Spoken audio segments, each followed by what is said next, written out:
I knew something was off the moment Sloan rolled his eyes while Cal was speaking.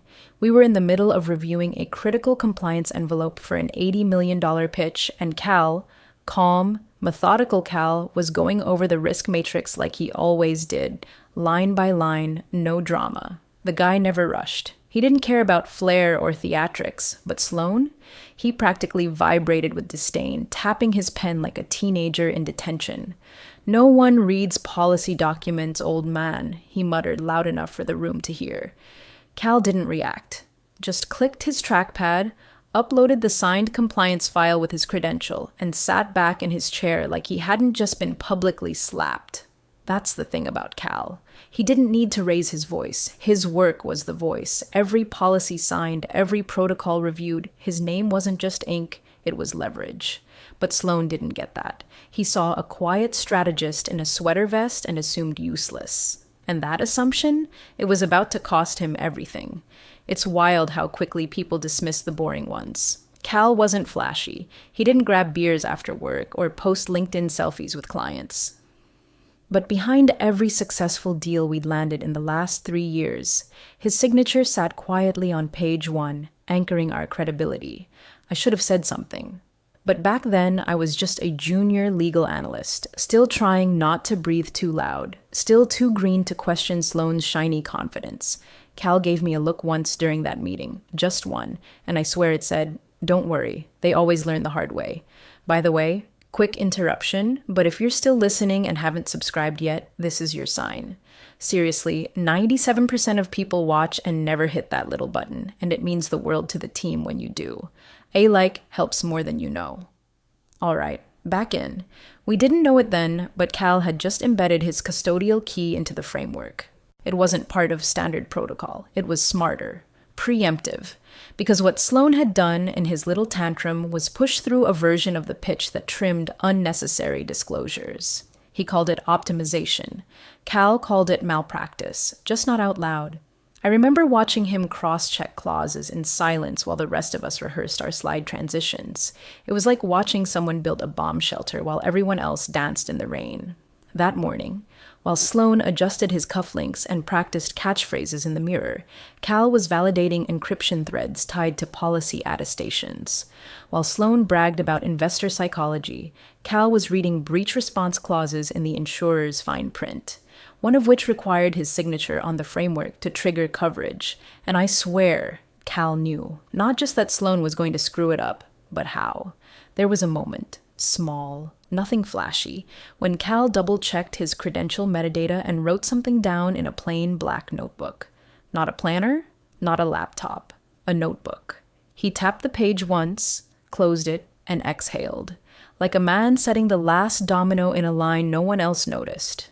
I didn't realize the significance until much later. At the time, all I saw was a quiet man making peace with being ignored. The rest of us moved on. Legal signed off on the VP's modified disclosures. Risk management shrugged and said we'd cross-reference post-pitch. Cal didn't argue. He uploaded the original version, his version, and logged it under the company's compliance archive. Time-stamped, secured, attested. And then he leaned back in his chair, folded his hands, and watched Sloan practice smiling for the investors. He wasn't just ready for the pitch. He was ready for what came after. It started with that damn smirk. We were 2 days out from the investor pitch, final prep meeting, the kind where everyone pretends they're aligned while quietly sharpening knives. Cal, as always, had printed the updated version of the compliance statement, paper, not digital, and passed it around without a word. Sloan took one look at it, didn't even flip the page, and chuckled like he'd just seen a squirrel in a suit. Then, with that tone slow and venomous, he leaned back in his chair and said, "Don't speak unless you're spoken to." Laughter. Not a lot, but just enough to sting. 2 of the product guys smirked into their coffees. I didn't. I felt my stomach knot because I knew Cal. That silence? That wasn't retreat. That was recording. Observing. Cal didn't take notes to remember what happened. He took them to prove it did. Still, he didn't flinch. Just nodded like a man clocking weather patterns before a storm. After the meeting, he didn't go to HR. He didn't puff up his chest or demand respect. He just asked for access to the final pitch deck. And when he opened it, I saw the moment his posture shifted. Slight, but real. The deck was altered. The disclosures about our breach detection SLA had been stripped out. Language about data sovereignty, gone. A full clause on federal audit compliance redacted and replaced with a single bullet point, meets all standards. It was like watching a bomb technician realize someone had tampered with the wires mid-diffusal. He flagged it, quietly. Emailed legal and asked for a version history, time-stamped edit logs, clarification on who had approval authority. I remember the reply from one of our attorneys. Per updated org chart, the VP has final say now. No discussion, no context, just a brush-off dressed as protocol. He didn't push, didn't debate, just replied, "Understood, logging discrepancy for compliance records." Then he copied himself on an encrypted backup and sent it to the secure archive. I saw the subject line in the outbox, framework variants, Rev D. Nobody noticed, nobody cared, except Cal and me. Because by then, I'd started noticing the patterns. Sloan wanted flash, clean lines, buzzwords. He wanted the pitch to feel like a TED Talk, not a technical briefing. And disclosures? They weren't sexy. They were dead weight. Just like, in his mind, Cal. What Sloan didn't get, what he refused to get, was that in enterprise compliance, omission isn't efficiency, it's liability. The investors weren't just buying our tech, they were buying the safeguards wrapped around it, safeguards Cal had architected. And without them, we were just another software company, promising the moon with a wet paper parachute. I remember walking past the break room that afternoon and seeing Cal alone, eating yogurt and reviewing a hard copy of the original deck. No headphones, no distractions, just flipping pages, scribbling in that black notebook. It looked like he was studying for someone else's test, because he already knew the answers. He wasn't rattled, not yet. But something was building. You could feel it in the way he paused before turning each page like he was waiting for the rest of the house to notice it was on fire. But no one did. Instead, Sloan kept posturing. Legal kept deflecting. And I kept quiet, like everyone else. Because what were we supposed to say? That the quiet guy might actually be the one holding the detonator? We had no idea. But Cal did. It happened faster than anyone could process, like watching someone light a match without realizing the room was filled with gas. We were 30 minutes into the pitch, third rotation of slides, the part where Sloan's voice always got a little too slick. He was promising end-to-end liability coverage, no exceptions, like we were handing out insurance certificates in a cereal box. I could see the investors starting to squint. The kind of squint that means they're about to ask the question that decides whether this is a deal or just theater. And then it came. The lead investor, a woman from the Zurich group with eyes like surgical lights, leaned forward and asked, "Can you walk us through the attestation chain? Specifically, who's listed as the policy owner on your breach compliance framework?" The room stalled. Sloan faltered. He looked toward legal. Legal blinked. Then, from the far end of the table, Cal spoke. Quietly. "Yes. Clause 4.1 states that the breach framework is only enforceable under active custodial signature. That's me." He didn't gloat, didn't perform. He just said the truth. I wish to God Sloan had let it go. I wish he'd nodded, smiled, pivoted. But no. He went red, full Stormfront red, and slammed his palm on the table. "Absolutely not," he barked. "That's outdated. We revised that protocol last week." Cal tilted his head. The policy was never reattested. No revision was logged. And that's when Sloan lost it. "Pack your things and go. Now." Dead silence. I felt the air vacuum out of the room. You could hear the projector fan buzzing. Legal froze, mid-breath. The investor just stared. Not shocked. Just calculating. And Cal? He looked at Sloan like he was watching a toddler throw a tantrum in traffic. Then he turned to legal. Just a glance. Not a plea, not a challenge, a chance for someone to step in, correct the mistake, stop the train before it hit the bridge. No one moved. So Cal nodded once, closed his laptop with a soft click that echoed louder than any slammed door ever could, stood up, straightened his cuffs, and walked out. No words, no folder grabbing, no threats, just silence. I watched him go. Watched the door close behind him like the end of a chapter none of us realized we were in. Sloan cleared his throat, tried to recover, as I was saying, But it was over. Not the pitch, not yet. But something bigger, something structural. Cal wasn't just a voice in that room. He was the policy, the spine, the reason any of our insurance partners even looked at us twice. And now he was gone. On record. Mid-pitch. After stating in front of legal counsel and investors that the very policy we were selling wasn't legally active. It was the moment the light dimmed, just slightly, but enough for all of us to realize. We weren't in control anymore. We just didn't know how far we'd fallen. Not yet, but we would. Where's the key signatory for the policy protocol? That's all the investor asked. Simple. Neutral. But her tone cut cleaner than any accusation ever could. Everyone shifted. Eyes darted to legal. Sloan didn't even flinch. He was still riding the high of his public execution. Like firing Cal had won him some sort of dominance contest. He sipped his water. He was just compliance, he said with a shrug that might have worked in a boardroom full of interns. We've got a team on it now. But legal didn't move. Not at first. Then Sarah, the associate counsel sitting 2 seats from me, reached for the printed deck. Her fingers trembled just a little as she flipped to the policy protocol summary. Page 1, top left corner. Custodial owner, C. Harper. The air shifted. No one breathed. Sarah blinked twice, then flipped through the rest of the deck like she was hoping the name would magically vanish. It didn't. He owns the policy, she said, voice suddenly quieter. Literally. Sloan chuckled, a little too loud. Come on, the framework's a formality. The policy's embedded in the product. Our stack is still airtight. But Sarah didn't laugh. It's not embedded. It's attested. The insurance coverage, audit pathways, the federal compliance affidavit, they're all tied to his custodial signature. The system architecture doesn't functionally validate without it. Now even the junior analysts were looking up. The Zurich rep folded her hands. Are you saying the active protocol we're reviewing hasn't been attested by the designated signatory? Legal didn't answer. They didn't have to. The silence did it for them. Sloan leaned forward, suddenly defensive. We've got backup protocols. I can loop in our engineering lead. There's no need to panic. That's when the second investor, a man from the Sydney group, quiet until now, spoke up. You fired the compliance strategist on record during the pitch after he directly contradicted your liability claim, and now you're telling us the document we're reviewing may not be valid. Sarah closed the deck. It's not a may. We've never reattested since Cal's last update. His key is the root credential. Without it, the policy's void. I could see Sloan's jaw clench. His hand hovered over his phone like he wanted to call someone, anyone, and reverse time. But there was no version of this where his arrogance didn't cost us credibility.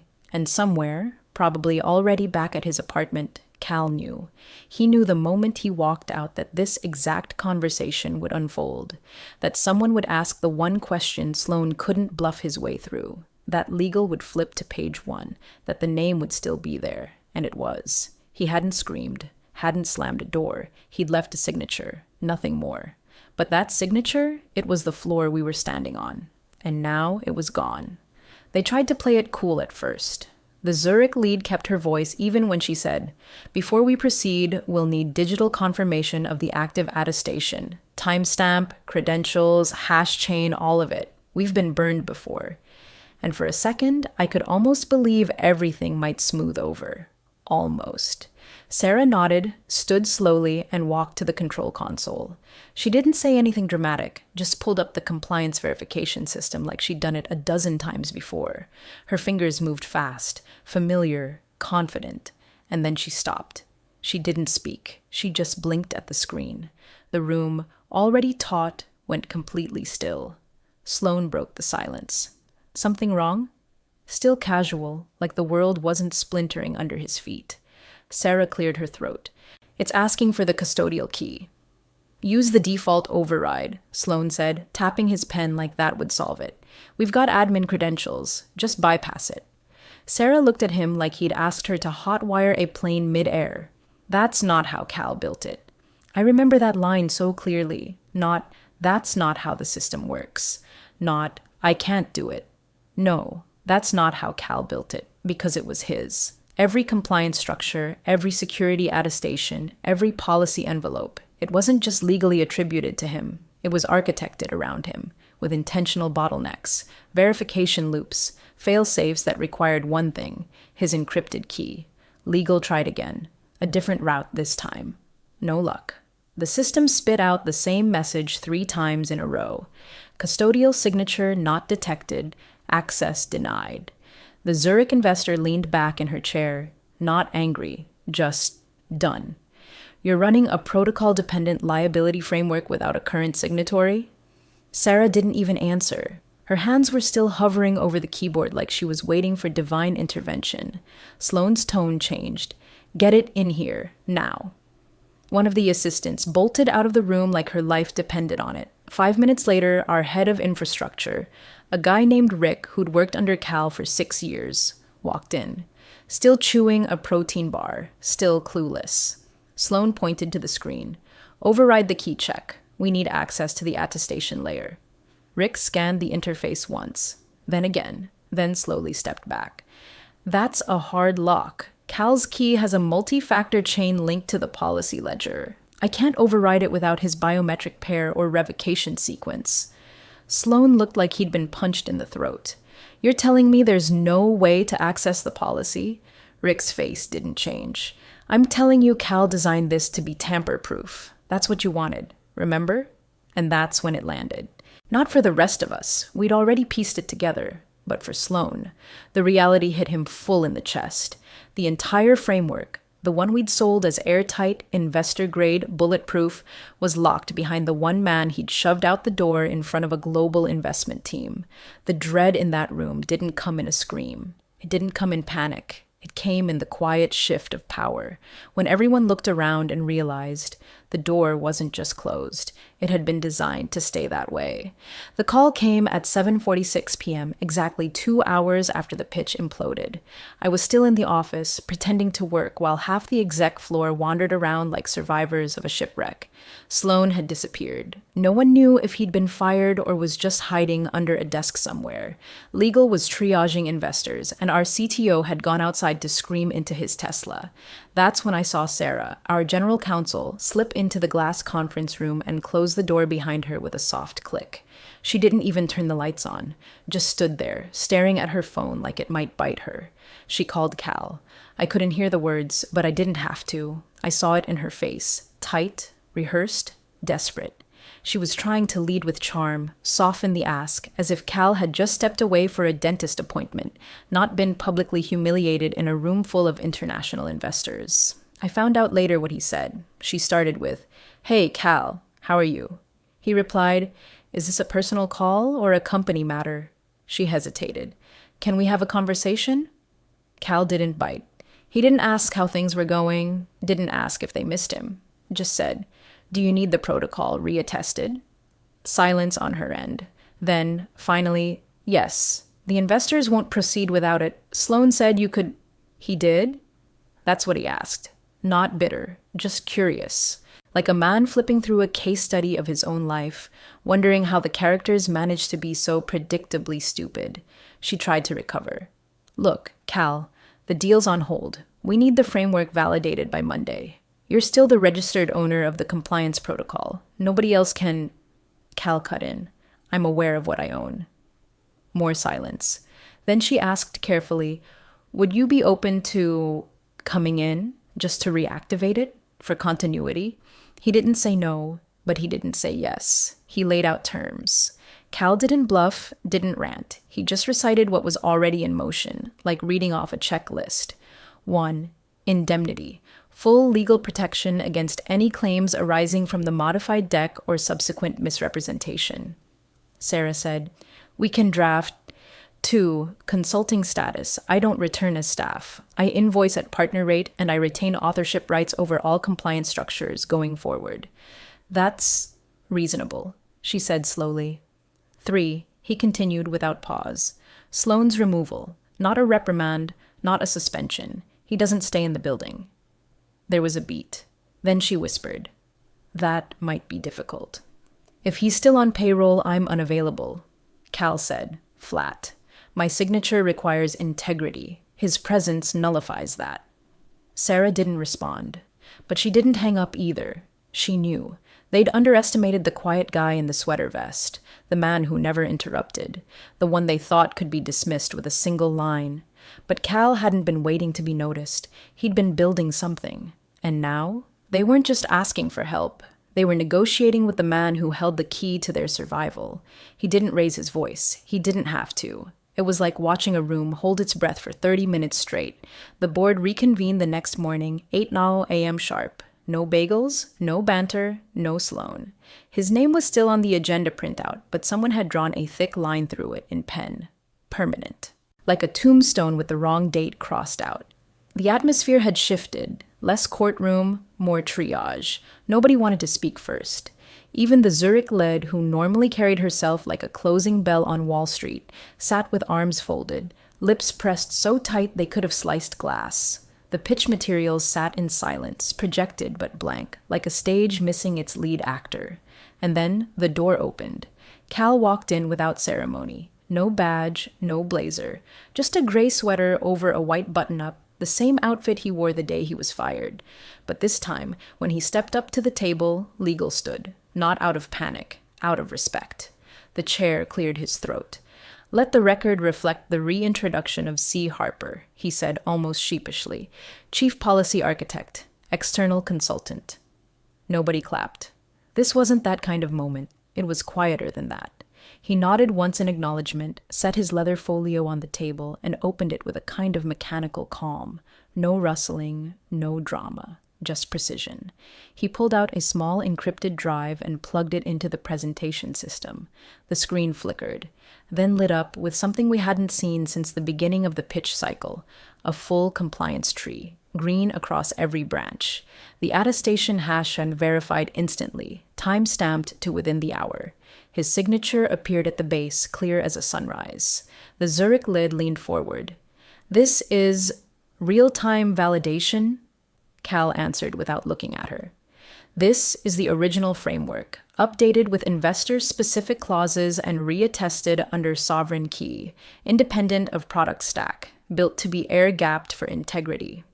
Translation. It couldn't be faked, edited, or sold without him. The Sydney investor, quiet as always, gave a single nod, and just like that, the deal was back on track. No one jumped up. No one cheered.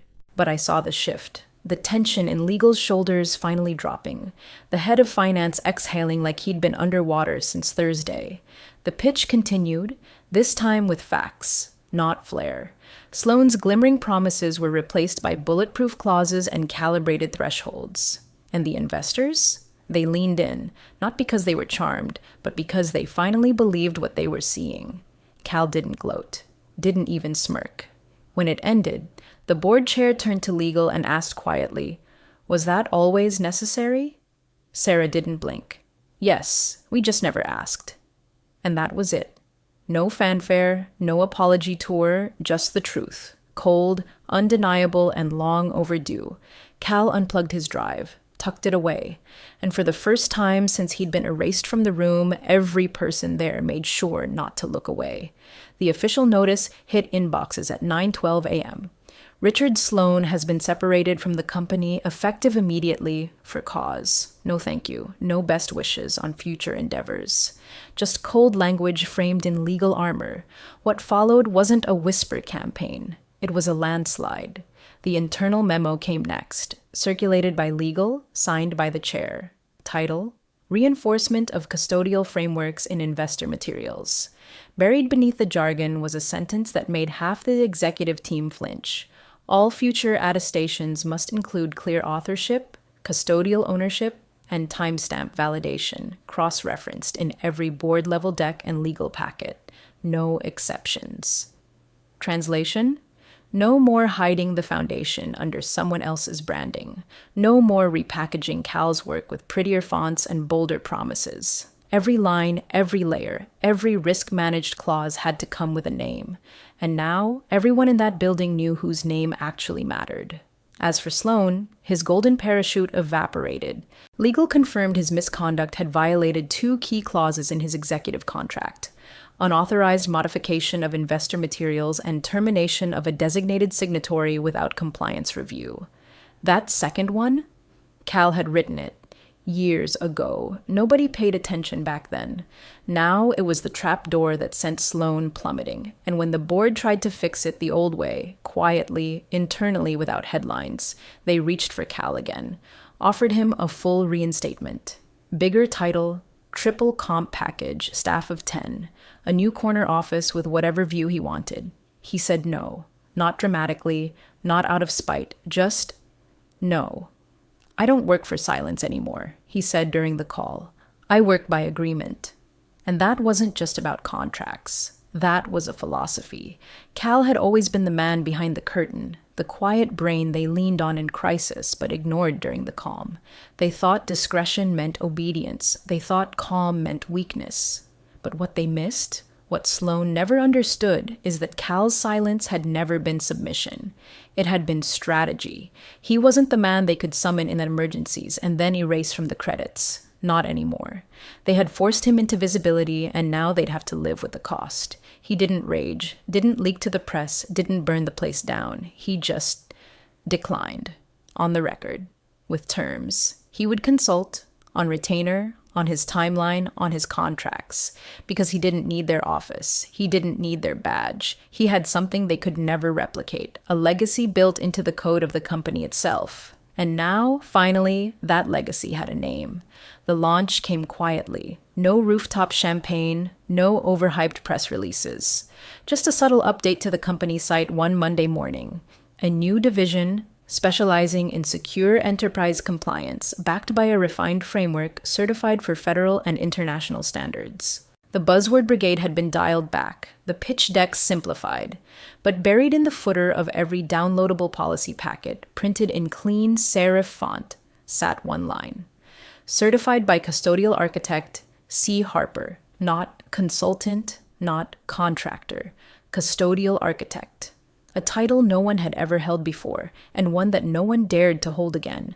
There was no internal ceremony, no nameplate unveiling. That wasn't Cal's way. Instead, his presence echoed in more subtle forms, in the new onboarding protocol that required policy authorship signatures, in the redesigned compliance database with locked metadata, in the fact that no single clause went live without at least one name attached to it. One afternoon, I overheard it, the kind of conversation that makes you stop mid-step. A new analyst, maybe 2 months in, fresh out of grad school, was reviewing a doc and asked, "Who's Cal Harper? I see his name everywhere, but he's not on the org chart." The room went quiet for a beat. Then the COO, who'd once ignored Cal completely, looked up from his laptop and said simply, "The reason this company still exists." No embellishment. No performative reverence, just fact. You see, legacies aren't loud. They don't live in awards or titles. They live in the things that don't break because someone built them right. Cal never wanted applause. He wanted systems that couldn't be bent by ego, protocols that couldn't be hijacked by ambition. And when they tried to erase him, he didn't fight it. He let the system speak for itself. Because that's the difference between influence and authorship. You can sway a room, you can spin a story, but you can't fake a framework. Not when the foundation has a name burned into the ledger. And Cal, he knew exactly what he was building. The final page of the new compliance manual doesn't have a logo. It doesn't have a mission statement. It has a single line of text, centered and understated, certified by custodial architect C. Harper. You can delete a name from a room, but not from a page they built.